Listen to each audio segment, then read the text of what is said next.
नमस्कार दोस्तों। तो हमारी हिंदी की क्लास चल रही थी। इससे पहले वाली क्लास में हमने स्वर और व्यंजन देखे थे और वहीं से आगे हम अब संयुक्त व्यंजनों को देखेंगे। तो स्टार्ट करते हैं।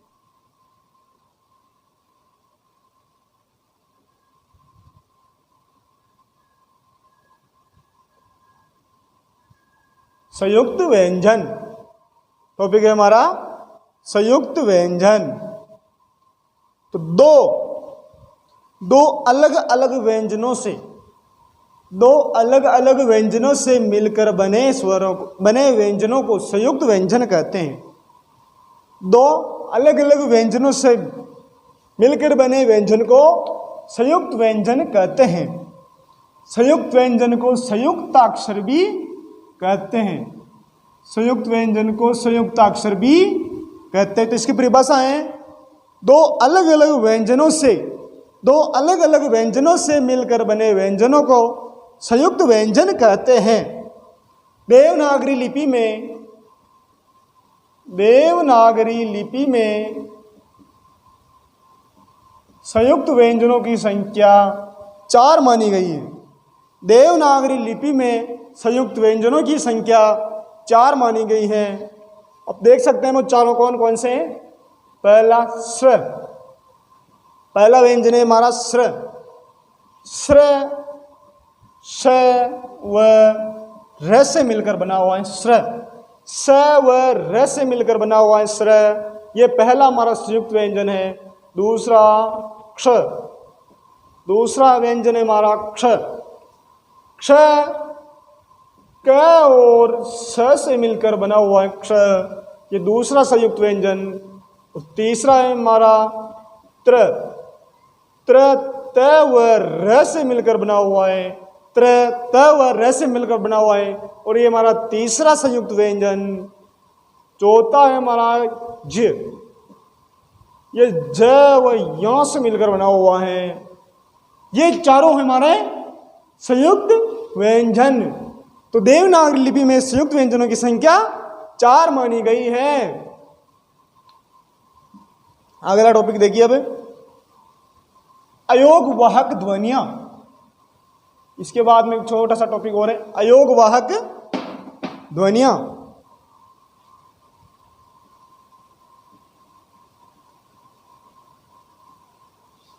अयोग वाहक ध्वनियां, वे ध्वनियां, सबसे पहली बात, ये न तो स्वर होते हैं और न व्यंजन होते हैं। नाम से स्पष्ट हो रहा है अयोग वाहक ध्वनियां। अयोग वाहक ध्वनियां ये न तो स्वरों में, इनकी गिनती न तो स्वरों में की जाती है और न ही व्यंजनों में की जाती हैं, इसलिए इनको ध्वनियां कहा गया है। इसके हर शब्द में इसका अर्थ है अयोग। इनका योग स्वरों व व्यंजनों में नहीं होने के कारण इनको अयोग कहा जाता है। इनका योग स्वर व व्यंजनों में नहीं होने के कारण इन्हें अयोग कहा जाता है। वाहक, इनका वहन स्वर व व्यंजनों या अन्य वर्णों द्वारा किया जाता है, इसलिए इनका पूरा नाम अयोग वाहक ध्वनियां दिया गया है। तो अयोग वाहक ध्वनियों की संख्या 2 मानी गई है। अयोग वाहक ध्वनियों की संख्या 2 मानी गई है। एक पहली तो अनुस्वार, पहली अनुस्वार और दूसरी विसर्ग। पहली ध्वनि मानी गई है अनुस्वार और दूसरी ध्वनि मानी गई है विसर्ग। ये दोनों ध्वनियां अयोग वाहक ध्वनियां मानी गई है। दोनों ध्वनियां अयोग वाहक ध्वनियां मानी गई हैं। लेकिन वर्तमान हिंदी में अयोग वाहक ध्वनियों की संख्या 3 मानी गई है। वर्तमान हिंदी में अयोग वाहक ध्वनियों की संख्या 3 मानी गई है। 3 कौन कौन सी आप देख सकते हो। पहली वही अनुस्वार, पहली ध्वनि अनुस्वार। दूसरी अनुनासिक, दूसरी अनुनासिक, और तीसरी वही विसर्ग। वर्तमान हिंदी में 3 अयोगवाहक ध्वनियां मानी गई हैं। पहली अनुस्वार, दूसरी अनुनासिक, तीसरी विसर्ग। अनुस्वार ध्वनि को नाक से निकाला जाता है, अनुस्वार ध्वनि को नाक से निकाला जाता है। अनुनासिक ध्वनि को नाक व मुंह से निकाला जाता है, और विसर्ग को मुंह के अंदर कंठ से निकाला जाता है। ये इनके उच्चारण स्थान हैं। तो अनुनासिक ध्वनि को नाक व मुंह से निकाला जाता है, विसर्ग को कंठ से निकाला जाता है, अनुस्वार को नाक से निकाला जाता है। तो ये हुई हमारी अयोगवाहक ध्वनियां। ये कौन सी ध्वनियां हुई? अयोगवाहक ध्वनियां। एक पॉइंट,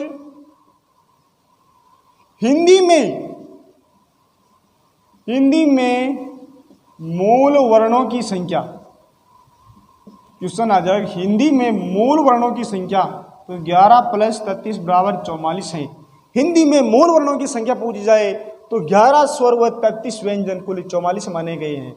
लेकिन बात यूं आए कि हिंदी में कुल वर्णों की संख्या, हिंदी में कुल वर्णों की संख्या, तो हिंदी में कुल वर्णों की संख्या 52 मानी गई है। हिंदी में कुल वर्णों की संख्या 52 मानी गई है। तीसरी बात कि देवनागरी लिपि में वर्णों की कुल संख्या,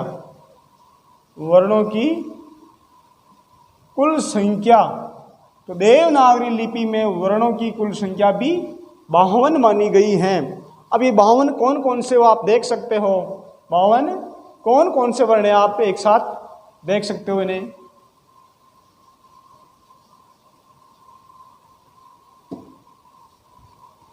स्वर कितने थे हमारे? 11। व्यंजन कितने थे हमारे? 33। संयुक्त व्यंजन या संयुक्ताक्षर ये कितने थे हमारे? 4। उत्क्षिप्त हमने देखा था पहले, कितने थे? 2। और अयोगवाहक ध्वनियां ये कितने हैं? कुल 2। और ये हमारी संख्या कितनी हुई? 44, 48, 50, 52। इस प्रकार कुल वर्णों की संख्या 52 मानी गई है। इस प्रकार कुल वर्णों की संख्या 52 मानी गई है। तो अब हम इसके बाद अगला टॉपिक देखते हैं। ये हमारा वर्ण विचार खत्म हुआ, स्वर और व्यंजनों के बारे में हमने जाना। अब हम अगला टॉपिक देखेंगे वर्ण विश्लेषण।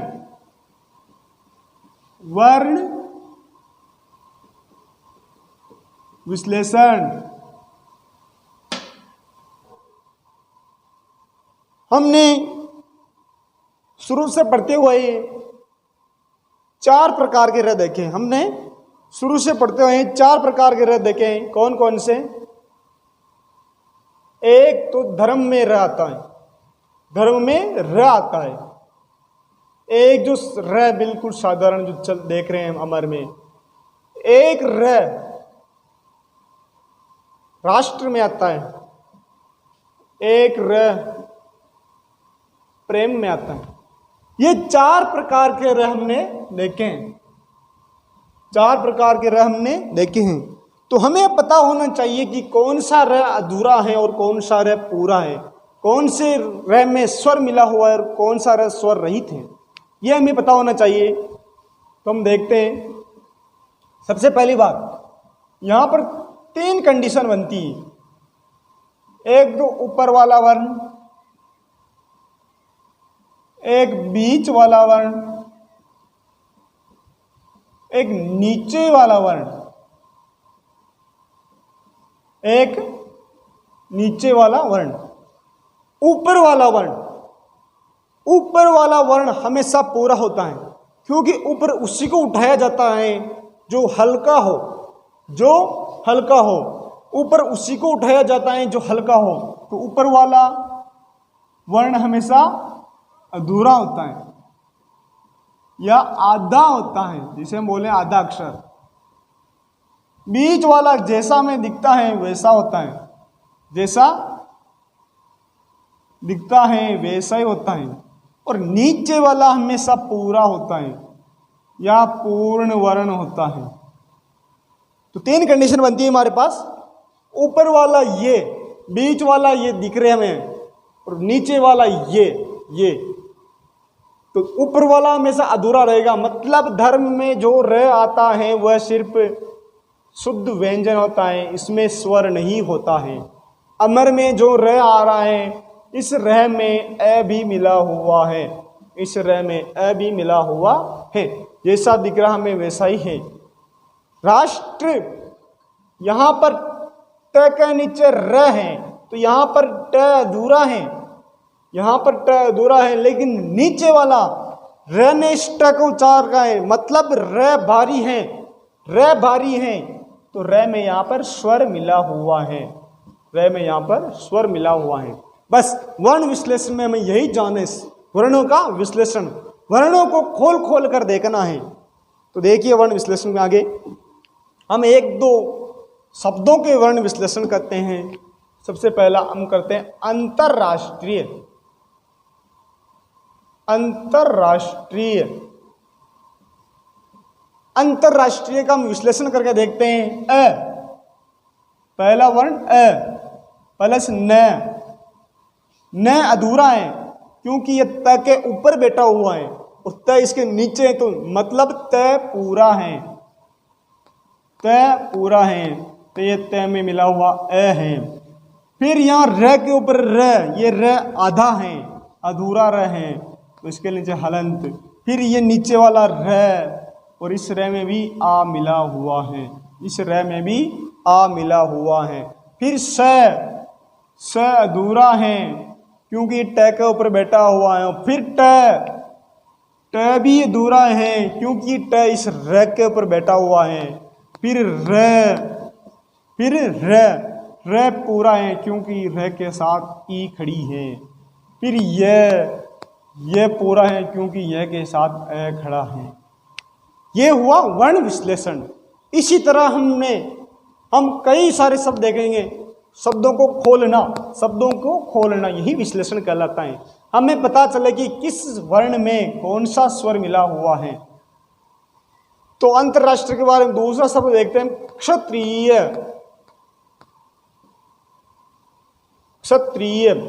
क्षत्रिय का वर्ण विश्लेषण करके देखते हैं। क्ष, अभी इससे पहले हमने देखा था कि क्ष एक संयुक्त व्यंजन है, क्ष एक संयुक्त व्यंजन है, और क्ष वह स से मिलकर बना हुआ है। स यहाँ पर क्ष पूरा है, मतलब इसमें अ भी मिला हुआ है। फिर त्र भी एक संयुक्त व्यंजन था, तो यह त व र से मिलकर बना हुआ था। फिर इसमें ई की मात्रा लगी हुई, तो इसमें ई भी है। फिर यह में मिला हुआ अ, यह में मिला हुआ अ। ये होता है वर्ण विश्लेषण। अगला देखिए राष्ट्र। राष्ट्र र में मिला हुआ है आ, र में आ मिला हुआ है, प्लस स में कुछ नहीं है क्योंकि स ट के ऊपर बैठा हुआ है। फिर ट में भी कुछ नहीं है क्योंकि ट र के ऊपर बैठा हुआ है।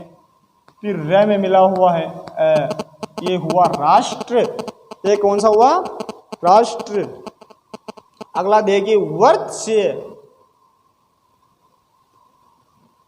वृत्स्य, ऐसे शब्दों में हम बहुत कंफ्यूज होते हैं, ऐसे शब्दों में हम बहुत कंफ्यूज होते हैं। वृत्स्य, यहाँ पर व एक पूर्ण वर्ण है, तो व में मिला हुआ अ है। फिर त एक अधूरा वर्ण है क्योंकि त स के ऊपर बैठा हुआ है। फिर स भी एक अधूरा वर्ण है क्योंकि ना गलती हो गई।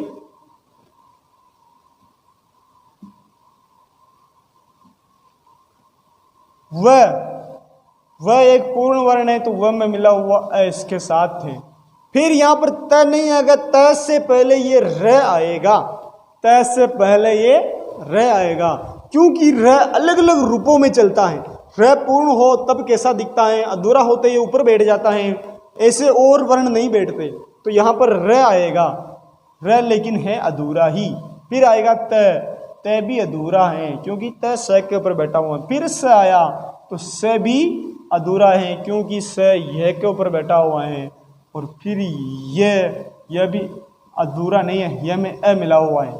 ये हुआ वृक्ष, ये हुआ वृक्ष। तो हम इसको मिटाते हैं और आगे और देखते हैं कुछ।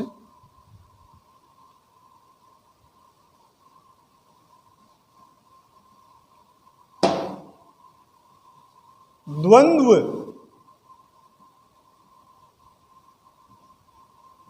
द्वंद्व, द्वंद्व का विश्लेषण करके देखते हैं। द, यहां पर द दिखने में हम देखो द यहां पर पूरा दिखता है, दिखने में पूरा दिखता है द, और यहां पर दिखने में वह अधूरा दिखता है, लेकिन जो दिखता है वैसा नहीं है। यहां पर द अधूरा है और वह यहां पर एक पूर्ण है, तो वह से निकलेगा प्लस न एक अधूरा वर्ण है, प्लस द भी अधूरा वर्ण है, प्लस वह एक पूर्ण वर्ण है क्योंकि वह नीचे है, द ऊपर है। वह ने द को उठा रखा है और उठाता वही है जो भारी होता है, उठता वही है जो हल्का होता है, तो वह में मिला हुआ भी है। ये हुआ द्वंद्व। ये कौन सा हुआ? द्वंद्व। अगला और शब्द देखिए, रुद्राक्ष, रुद्राक्ष, रुद्राक्ष। रुद्राक्ष का विश्लेषण कर देखते हैं हम। र, और र यहां पर पूर्ण है क्योंकि र में स्वर मिला हुआ है, र में स्वर मिला हुआ है। फिर द अधूरा है, द अधूरा वर्ण है क्योंकि द में र मिला हुआ है। और र पूर्ण है तो र के साथ में अ निकलेगा, आ निकलेगा, क्योंकि ये आ की मात्रा र के लग रही है, द के नहीं लग रही है। फिर क्ष, क्ष दो वर्णों से मिलकर बनता है, क व स, और अभी यहाँ पर क्ष पूर्ण वर्ण होने के कारण इसमें अ भी होगा। रुद्राक्ष, ये विश्लेषण हुआ रुद्राक्ष का। अगला और विश्लेषण करते हैं हम। श्रृंगार, श्रृंगार, श्रृंगार। अब यहां पर श्र नहीं है, ये यहां पर श्र नहीं है। हम देखते हैं, हमने भी पढ़ा था श्र, श्र स और र से मिलकर बनाए श्र, वो श्र यहां पर नहीं है, यहां पर है स, स अधूरा प्लस री, इसको बोलते हैं हम श्रृंगार। श्रृंगार, श्री स अधूरा है और फिर री की मात्रा लगी हुई है, श्री प्लस अनुस्वार प्लस घ में आ मिला हुआ प्लस र में अ मिला हुआ।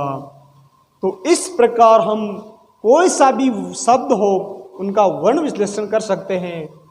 अब आगे चलते हैं हम। आगे हमारा टॉपिक होगा शब्दकोश। छोटे छोटे टॉपिक है दोनों। शब्दकोश, क्रम, वर्णों शब्दों का क्रम,